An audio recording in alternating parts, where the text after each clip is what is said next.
حضرت فاطمه زهرا د پیغمبر علیه السلام کور ته راله.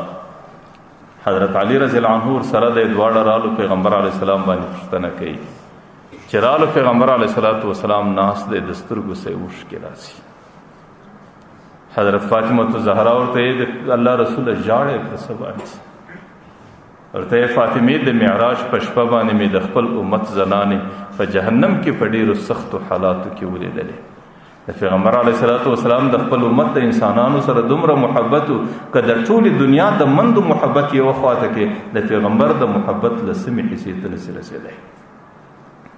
یګله یو مور خپل بچی په سختی کې وویني هغه مور د سترګو څخه اوښکې تویوي. د پیغمبر علیه السلام چې خپل امتي په تکلیف کې وویني هغه به څنګه اوښکې نه تویوي. حضرت فاطمه زهرا ورته د الله رسول زنانې په کوم شکل په جهنم کې وي؟ ورته یوه زنانه مې په دې شکل باندې ولیدله چې هغې په جهنم کې د سر په ویښتانو زړېدله. د هغې د سر مازغه د جهنم د سوځلو په خاطر داسې خوټ کول کېدل، داسې خوټېدل لکه یو کټو چې خوټېږي او یو کټو چې ایشېږي او د څنګ ټولو انسانانو د هغې د مزغو ټکهارې اورېدی.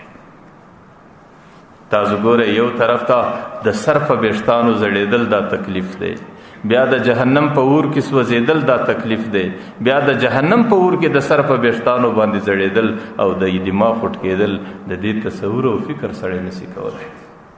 حضرت فاطمه زهرا ورته د الله رسول دا غریبي په دنیا کې زندگی څنګه کړې وه؟ ورته دا هغه زنانه وله چې په دنیا کې بې پرده راوتله او د سر ویښتان یې لڅ سلو او د نامحرمه انسانانو مخته د سر په لڅو ویښتانو باندې ګرځېدله. نو په دې وجه الله تعالی په جهنم کې هغې لپاره د دغه سزا انتخاب کړی دی.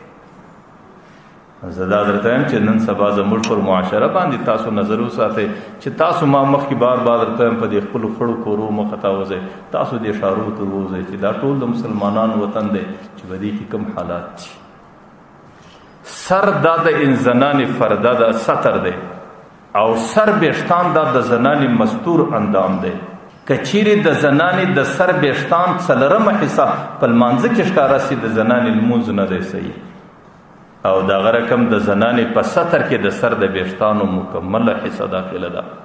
بعضې زنانې لمونځ په داسې شام کوي چې صرف یو نری ټکری پر سر باندې اچولی، په هغې کې د سر ویښتان ښکاره کېږي. په دغه شکل د زنانې لمونځ نه دی صحیح.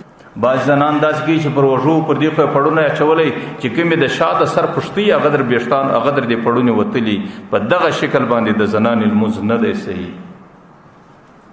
بعضې زنانې هغه داسې کوي چې په لمانځه کې د بې احتیاطۍ په خاطر غټ لستوڼي دي پیشن دی، دا لستوڼي چې د څنګلې ښکاره سوې در دې ځای پورې لمونځ نه دی صحیح.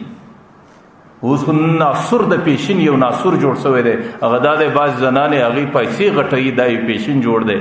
نارینه د زنانو چمونه کوي، زنانې د نارینهو چمونه کوي.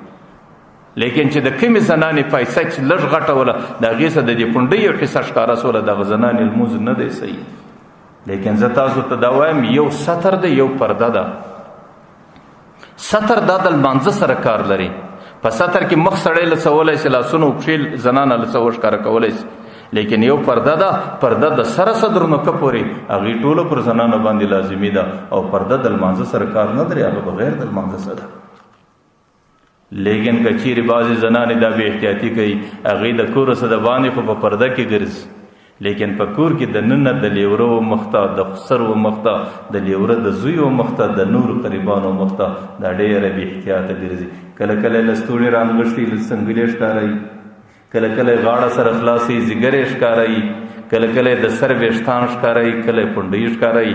دغه زنانه چې په خپل کور کې د ننه په دغه شکل باندې ګرځي، دا زنانه بې پرده زنانه بلل کېږي، او دا د قیامت په میدان کې په بې پرده زنانو کې راپورته کېږي.